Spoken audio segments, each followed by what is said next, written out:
So Okay. sometimes taking no stand is also a stand, is a bullshit stand. So that's a bullshit stand. Taking not a stand is a bullshit stand. It's no stand. Sir यहाँ एक बड़ा सवाल ये उठता है कि जिस तरह की परिस्थितियां चल रही हैं इस पूरी सिचुएशन में रशिया और चीन जो अभी तक जिसे कहते हैं कि बहुत लंबे वक्त से अगर हम नोटिस करें अमेरिका के सामने ये दो बड़ी ताकतें, दुनिया की तीन बड़ी ताकत मैं कहूँगी सीधा स्ट्रेट अवे, ये आपस में भिड़ने के लिए ये कहे कि मौका ढूंढ रही है। स्पेशली अमेरिका एंड रशिया और चीन बहुत ज़्यादा पीछे से जैसे कि जब भारत और पाकिस्तान की लड़ाई हुई पिछले साल, उस वक्त में चीन ने पीछे से किया लेकिन फ्रंट में नहीं आया, सपोर्ट किया उसने पाकिस्तान को। ऐसे यूक्रेन की वॉर में आप देखिए रशिया खुल करके चीज़ों में सामने नहीं आ रहा है। ऐसी परिस्थिति में ये कितने टाइम तक ये किस तरह की वॉर है जिसमें दुनिया की सबसे बड़ी ताकतवर शक्ति खुद को बताने के लिए देश लगे हुए हैं? किस तरह की वॉर है, किस तरह से कमजोर करने की स्ट्रैटेजीज इसके बीच चल रही है? ये बहुत बड़ी चीज है जिसे आम जन समझ नहीं पाते हैं। उनको लगता है कि ठीक है इन दो के बीच में झगड़ा हुआ है और ये रीजन था। रीजन तो अक्सर मतलब इंडिया और पाकिस्तान के बीच में हमेशा से कश्मीर वजह रहेगा और इतने जमाने से रहा है, आगे भी रहेगा। कभी भी वो चीज आगे गेयर अप कर सकती है। सवाल ये उठता है कि उसको गेयर अप करने के लिए या उसकी स्ट्रैटेजीज किस तरह से प्लान की जा रही है उसमें? देखना तो सिर्फ ये चाहिए कि अगर कोई लड़ाई चल रही है तो उसमें बिगेस्ट गेनर कौन है, और जो गेनर है वही पीछे के कंस्पिरेटर्स होते हैं। जैसे कि यूक्रेन वॉर में नेटो ये चाहता था, पूरा यूरोप ये चाहता था, पूरा अमेरिका चाहता था कि यूक्रेन उनका एक हथियार बन जाए, उसके कंधे पर वो बंदूक चलाएं, रशिया उस पर पीछे उसके रशिया से वो लड़ता रहे। वही हुआ भी। आज तक 4 साल से क्यों लड़ाई चल रही है? क्योंकि सारे यूरोपीय देश यूक्रेन के कंधे का सहारा लेकर खड़े हो गए। यहाँ पर ईरान में तबाही हो रही है और सबसे बड़ा गेनर चाइना है। अगर कोई नंबर 2 गेनर होगा जो सीधा डायरेक्ट गेनर नहीं है, वो रशिया है। तो और युद्ध का लंबा खींचना उन पर भी निर्भर है थोड़ा बहुत, क्योंकि चाइना जितने स्ट्रेट ऑफ हॉर्मुज से अगर ईरान ने सब पर बैन लगाया, लेकिन चाइना का जो 60% निर्यात वहां से होता था उसमें से कोई ज्यादा असर नहीं आया, क्योंकि चाइना के शिप को ईरान ने वहां पे प्रभावित नहीं होने दिया। चाइना पीछे खड़ा हुआ है और सिर्फ एक बयान देने के अलावा, और चीन ने इसमें कुछ नहीं किया। Russia is also second biggest gainer. तो यहाँ पर अगर रशिया चाइना पीछे खड़े होकर गेनर हैं, तो यूक्रेन वॉर में अमेरिका और नेटो के देश जिनका पूरी हथियार इंडस्ट्री अपने उनकी इकोनॉमी हथियार पर टिकी हुई थी, वो वहां पर बिगेस्ट गेनर है। फाइनली गेनर है रशिया, चाइना, यूएस, यानी कि जितनी भी तीनों बड़ी ताकतें हैं वो गेनर हैं। और रिसीविंग एंड पर कौन खड़े हैं? वो जो अपने आप को बहुत खलीफा समझते रहे कि हम लोग दुनिया में शांति के पुरोधा हैं, या वो देश जो अपने आप को डेमोक्रेसी बोलते रहे, क्योंकि वो तो सिर्फ फॉल आउट झेल रहे हैं। इंडिया उनमें से एक है। Okay. हम लोग फॉल आउट के लिए बने हैं। यूक्रेन वॉर हुआ तो हम लोगों को अमेरिका ने कहा कि ये युद्ध को फंडिंग कर रहा है, इसलिए इसका ऑयल वहां से नहीं आना चाहिए। पहला चोट वहां पर आई।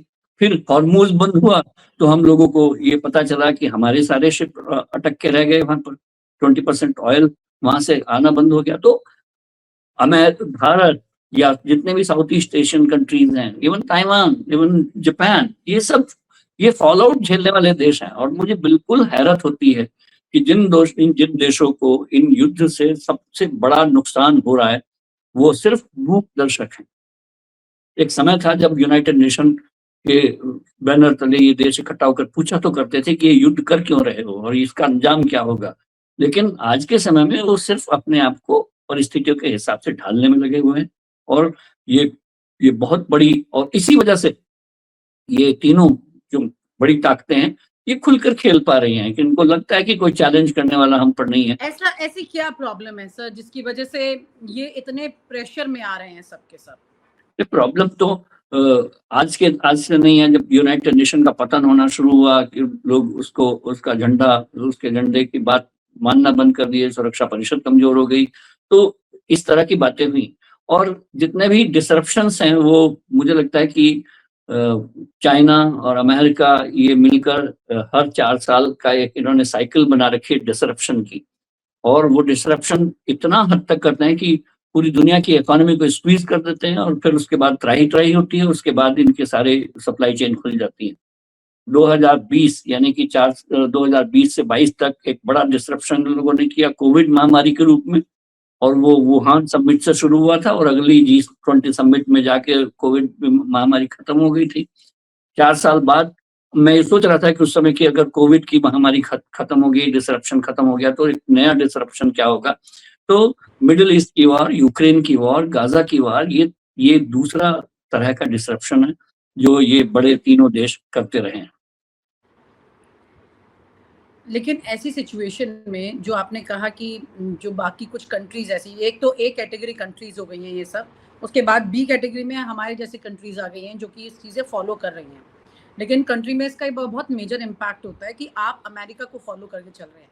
आज की तारीख में अमेरिका पूरी दुनिया में इस तरह की इमेज लेकर बैठा है कि वो सबको डायरेक्ट करना चाहता है सिचुएशन में, और अगर वो नहीं कोई करेगा तो वो उससे नाराज़ हो जाएगा।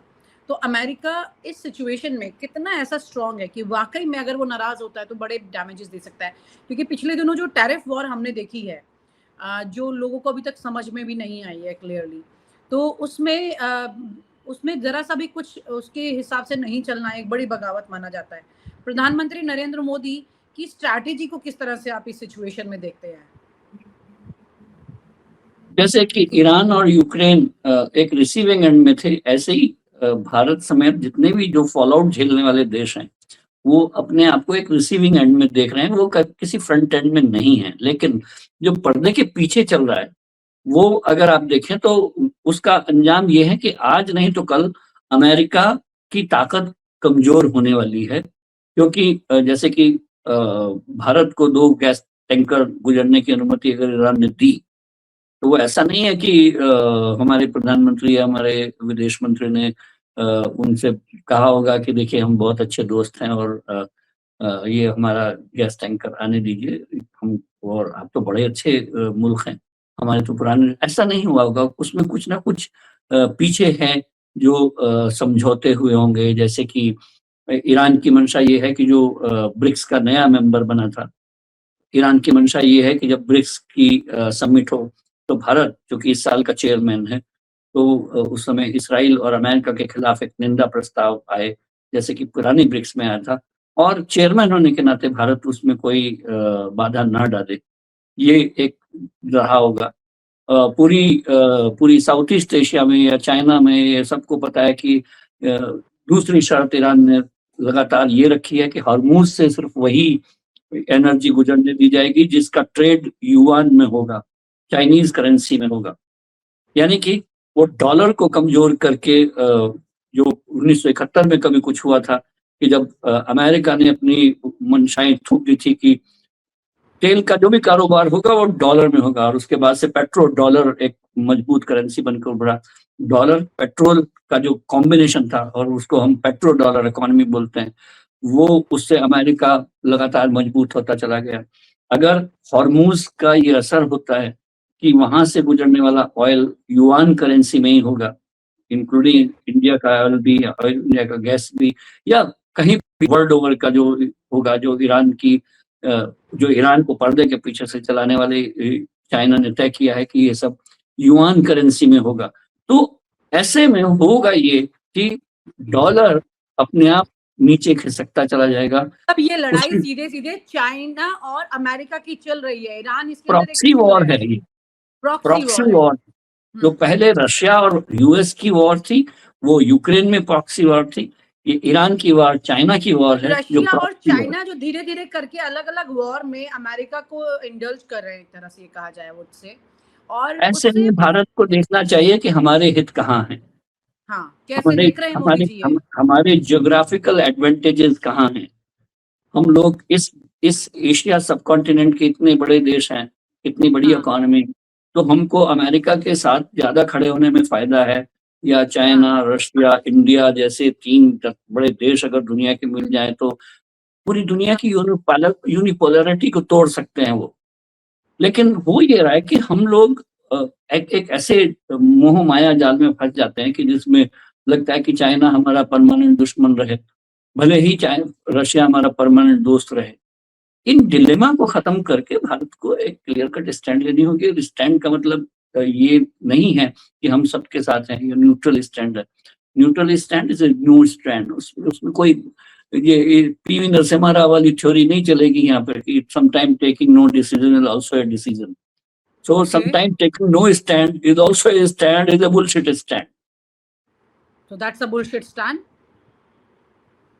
Taking not a stand is a bullshit stand. It's no stand.